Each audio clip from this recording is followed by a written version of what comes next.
mí, la verdad que me entusiasmó mucho, primero porque estamos cumpliendo 40 años de democracia, hacer un balance de lo que fue la evolución de nuestro sector de ciencia y tecnología, me parece que es fundamental, porque hay una cantidad enorme de aprendizajes que es un buen momento, pensando, ¿no?, dónde está hoy nuestro país, me parece que es un buen momento para hacerlo.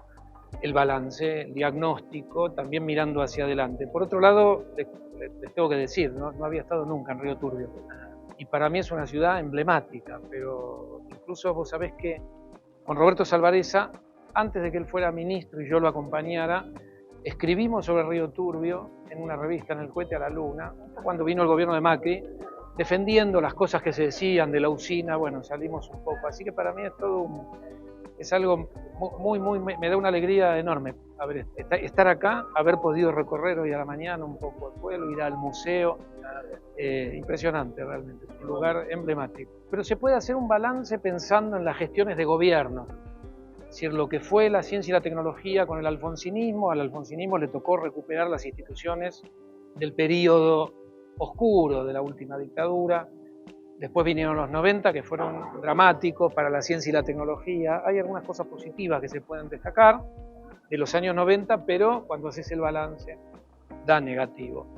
Después se viene un periodo muy interesante, que es 2003-2015, donde lo que le pasó a la ciencia es lo mejor que le pasó desde, podemos decir, desde 1810, y ahí es donde a mí me gustaría detenerme, porque realmente hay un balance que todavía me parece que es incipiente y que no estamos logrando valorar. Y finalmente el último tramo es recorrer los últimos años. Sí, el gobierno de Macri tampoco dejó un saldo positivo, pero los últimos 4 años se recupera el sector. Tuvimos la pandemia demostró la capacidad del sector de ciencia y tecnología de responder a una emergencia. Y hasta ahí llegamos. Mi idea es también hacer una mirada a futuro, ¿no? Es decir, cómo estaríamos posicionándonos para los próximos años, pensando en la transición energética, pensando en el sector salud, en lo que tiene la Argentina para producción de alimentos, pensando en los sectores estratégicos, ¿no? Es decir, tecnologías digitales, el mar, o la soberanía marítima y lo que tiene la ciencia y la tecnología. Cuando un país logra entrar en un sendero donde uno ve que crecen las exportaciones de alto, cuando uno habla de alto valor agregado en la economía, eso es conocimiento incorporado a lo que son capaces de producir nuestras empresas. Esa es otra forma de mirar desarrollo y ciencia y tecnología. Y después, cómo venimos con nuestras universidades, en la formación de recursos humanos, cuánto somos capaces de conectar lo que es el mundo de la ciencia y la tecnología con las demandas de un proyecto de país. Porque vos podés tener una ciencia de super calidad totalmente desconectada de la realidad socioeconómica, que es un problema histórico de América Latina y que yo creo que venimos entendiendo cómo solucionar o cómo superar, ¿no? Entonces me parece que lo que nosotros tenemos que hacer es cómo pensar nuestra ciencia y nuestra tecnología, cómo entender qué tipo de conocimiento necesita un país como la Argentina, y después pensar que estamos en el siglo XXI y que cuando miramos a las economías desarrolladas y nos pensamos como una economía en desarrollo que quiere poder generar un proceso sustentable de desarrollo, bueno, la ciencia y la tecnología es el componente crucial, sus recursos humanos, lo que nuestro país es capaz de acumular en sus instituciones, de lo que nadie te va a dar en el mundo, que son tus competencias, tu manera de entender cómo producir un satélite, cómo producir una vacuna, cómo producir lo que demandan las pymes, ¿no? Eso no nos lo va a dar nadie, lo tenemos que aprender a desarrollar en nuestro país, y en eso estamos, ¿no?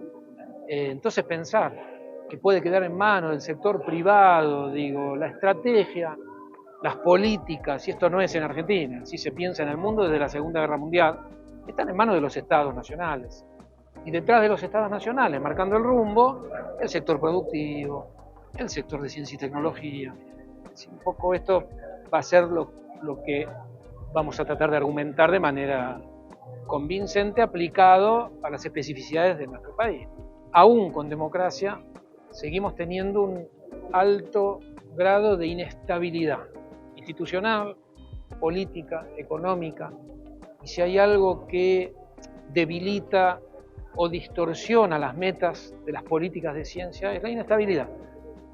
A veces Cuando pensamos en políticas de Estado, nosotros estamos trabajando desde el Ministerio de Ciencia la idea de que la ciencia y la tecnología tiene que lograr el estatus de política de Estado, y esto supone poner no solo la ciencia y la tecnología, ¿no?, la salud, la educación, pero también la ciencia y la tecnología. ¿Y qué significa que sea política de Estado? Que tiene que estar por arriba de la línea de flotación de los debates, de las discusiones partidarias, político-partidarias.